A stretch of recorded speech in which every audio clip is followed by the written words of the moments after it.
सबैलाई नमस्कार दर्शकहरू, के छ हालखबर?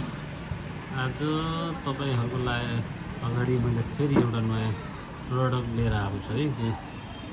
आज चाहिँ नि H1 बलमा यो बल हजुरलाई स्मल साइज तर हाई ब्राइटनेसमा छ कि।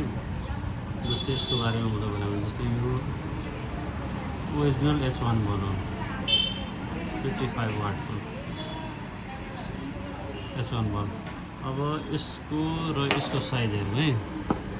यसको H1 बलको हेर्नु, अब यो सबै यो घाटहरू सबै सेम हुन्छ होला। यो घाटहरू अनि यसको योहरू सबै सेम हुन्छ। ल हेर्नु, अब यसको हाम्रो नर्मली कारहरूमा एकदम स्पेस सानो हुन्छ र प्रायः जसो अरू यो फ्यान ठुलो भएको कुनै गाडीहरूमा अट्दैन। तर यो तपाईँलाई धेरै सानो छ। अब यसलाई हामीले नापेर हेर्नु है। जस्तै हाम्रो यो जस्तै यो ओरिजिनल बल्ब होइन। अब ओरिजिनल बल अब यहाँनिर ज्याक लागेपछि, यसको होल्डर लागेपछि यसको साइज कत्रो हुन्छ भने तपाईँलाई मान्यो अब यो बेसबाट लगभग 2.5 सेन्टिमिटर 2.5 सेन्टिमिटर यहाँसम्म होल्डर सहितै विथ होल्डर यसको साइज यहाँसम्म आउँछ भने चाहिँ 2.5 सेन्टिमिटर। अब यसको यो एलइडी बलहरू है।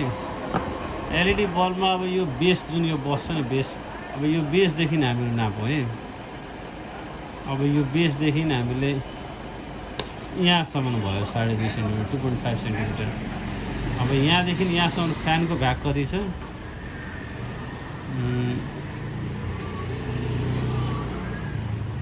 3.8 सेन्टिमिटर। अब यतिको ग्याप छ भने यो बल इजिली लाग्छ र इजिली डस्ट कभर लाग्छ। ग्याप चाहिँ नि जस्तै बेसदेखि यहाँसम्मको 3.7 सेन्टिमिटर जति यसको डिस्टेन्स छ। अब यसको हामीले पावर हेरौँ है, पावर कतिको छ है, पावर चेक गरौँ। जस्तै अब यो 55 वाटको ओरिजिनल हेलोजिन बल्ब हो। अब हेलोजिन बल्बमा ओरिजिनल हेर्नु है। अब यसको हेर्नु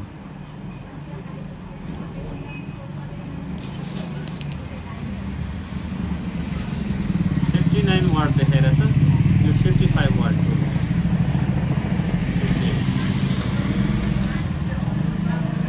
voltage 12.6 एम्पियर 4.64 एम्पियर र वाटेज 58.7 यो हेलोजिन बल्बको। अब एलइडीको हाम्रो हेरौँ है। अब एलइडीको हजुरलाई यो माइनस अनि यो प्लस 65 वाटको एलइडी, सुपर ब्राइट एलइडी। अब यसको ब्राइटनेस र यसको थ्रो अहिले हामीले यसलाई बालेर हेर्छौँ है। यसलाई रिफ्लेक्टरमा हालेर हेर्छौँ, यसको रिफ्लेक्टरमा हालेर हेर्छौँ। हामी अब यसको हेलोजिनको कस्तो छ र एलइडीको कतिको थ्रो हुन्छ त्यो हेर्नुपर्छ। अब यो हामीले यसको डोममा राखेर हेरौँ है। यो हेलोजिन बल्ब H1 बल्ब अब डोममा राखेर यसको थ्रो र फोकस कस्तो छ है। यसको थ्रो लाइनिङहरू हुन्छ नि, त्यो कस्तो हुन्छ हामीहरू पहिले त्यो हेरौँ है। ल यसको थ्रो हेरौँ है। यो हामीले पावर दिएको छौँ, यसको थ्रो हेर्नु है कतिको थ्रो छ।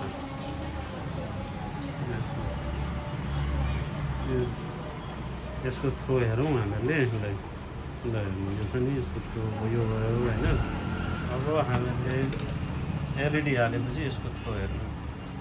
अब यो चाहिँ नि तपाईँलाई एलइडी है, एलइडी हेडलाइट यो डममा हेर्नु है। अब यो एलइडी हेडलाइट यसलाई बालेर हेर्नु है हामीहरू। अब यसको थ्रो र फोकस कतिको हुन्छ भनेर ल हेर्नुहोस् है। ल हेर्नु, अब यसको थ्रो चाहिँ नि यस्तो हुन्छ। अब यसको थ्रो हेर्नु है, पुरै यसको लाइनिङ कति क्लियर छ कि। हेलोजिन भन्दा त ठ्याक्कै हेलोजिन जस्तै एक्ज्याक्ट हेलोजिन जस्तै यसको थ्रो हेर्नु हेलोजिन बल्ब जस्तै सेम टु सेम। यो एलइडीहरू तपाईँको लाइट अलिकति पनि स्प्रेड हुँदैन, ठ्याक्कै हेलोजिन बल्ब जस्तै सेम टु सेम त्यस्तै थ्रो बनाउँछ।